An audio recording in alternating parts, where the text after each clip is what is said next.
Hey guys, I was asked to do a blush and highlight video by Mommy and Makeup. Thank you for requesting.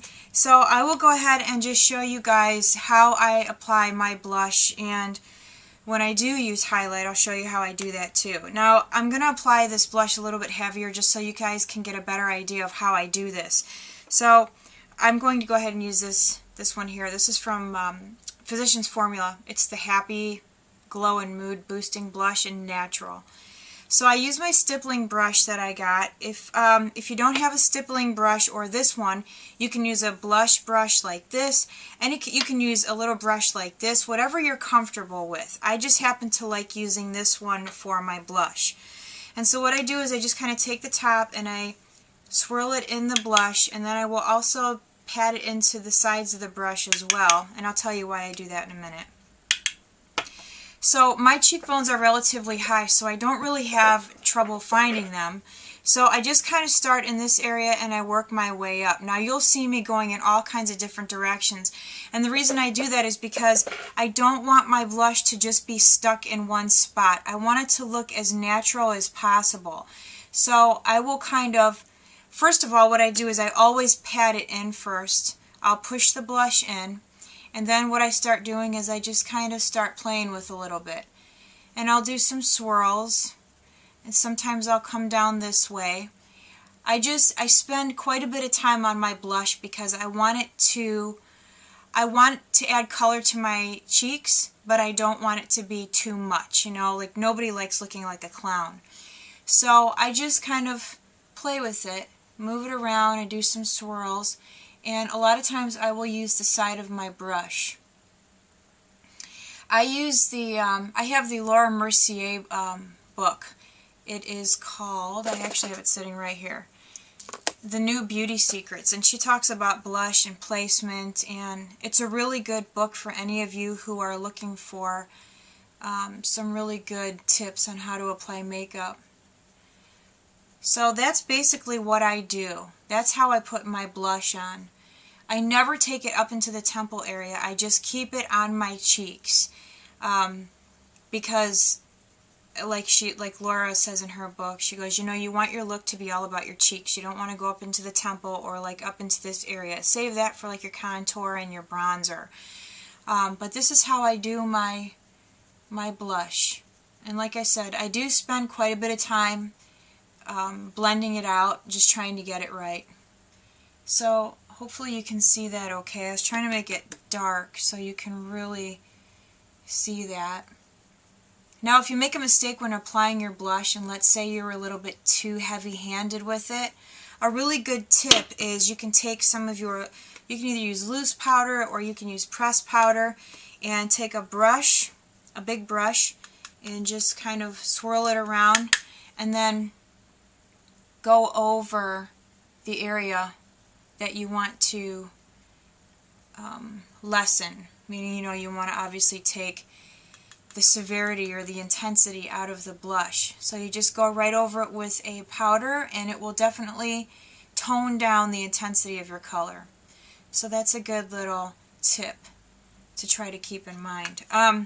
Also, if anybody wants me to actually discuss like face shapes and blush placement, let me know, but I'm just kind of doing this video based on how I apply my blush and my highlight.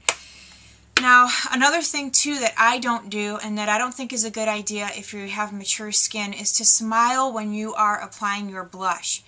And I've seen Gus, the makeup artist, talk about this.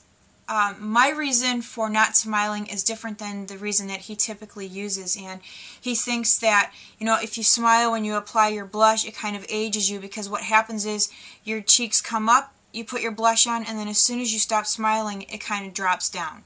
So my reason for not smiling when I apply blush, obviously, I mean, that's a very good reason, but I typically don't because I'm putting my blush up here. I have wrinkles right here in this area. I know you can see those. So what's going to happen if I put my blush on while I'm smiling? Okay, you're going to get blush on the part that's wrinkled up. Nice face, right? Right in here. But as soon as you stop smiling, you can end up with a really strange effect, meaning you can have like little white lines, almost like a Venetian blind, where the blush did not fill in.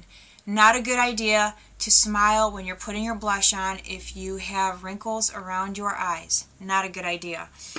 Okay, so as far as my highlight goes, I don't typically wear highlight because I don't like the idea of highlighting my wrinkles. I really think that if you wear highlight in this area and you have wrinkles, it just intensifies your wrinkles. It makes them more noticeable. In my opinion, highlighting does not detract from the wrinkles. It draws attention to them. I realize that I do use a brightening powder, and that is a little bit different. Brightening powder doesn't have like the sparkle or the frosty look that a typical highlighter does. Even if you're using like a liquid highlighter, it's still a little more shiny. Like the brightening powder that I use, it's kind of matte. So it's kind of hard to explain. It's almost like cornstarch, I guess. Maybe it is cornstarch, I don't know. But it's definitely a lot different than using a powder highlight or a liquid highlight. And that's just my opinion. That's just what I think. I could be totally out there in left field, but just in my experience, highlighting on me is not a good thing.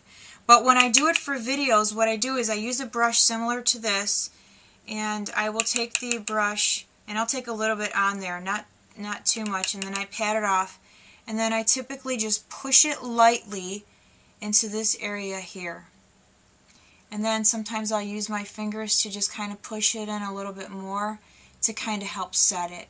And obviously you do this after you apply your concealer and your foundation and all that. So this is what I do. This is how I do it. And I think you can see that. It's kind of picking up right in here. Right in that area. So that's how I highlight. I don't know, maybe it's just in my head. Maybe I'm paranoid. I don't know, but when I look at that, I can see the wrinkles on right in this area here. And I don't like drawing attention to my wrinkled up areas. But that's how I do it. And you know what? I'm going to show you my other highlighter. I'll be right back. Okay, I also have this liquid highlight. It's called Liquid Veil. This is from Napoleon Perdue. I actually got this for $3.50. This is normally like $20-some, but I got it on clearance at Target. So I will use this every once in a while. And the back of it says, crave a hint of natural color, try this super lightweight, barely there tint. So after I apply my foundation or my tinted moisturizer, I just take a little bit of this, I put it on the back of my hand, and I always use my foundation brush, and I just dip the tip of the foundation brush in the liquid highlight, and then what I do is I just run it along this area right here. Now you wouldn't put this on after a full face of makeup because obviously you want to do this right when you put your foundation on, but for the sake of the video I'm going to show you guys. And then what I do is, again, I use my finger to kind of push that in. If you have wrinkles in this area, it's a good idea to push it in because then you make sure that the product gets into all those little crevices and wrinkled up areas along your cheek. If you're young, obviously this is not an issue, but you guys can't see on camera, but I have wrinkles right in here from smiling too much. I'm working on that. So anyway, and then if you like, after you powder and everything, you can set it with a highlighting powder.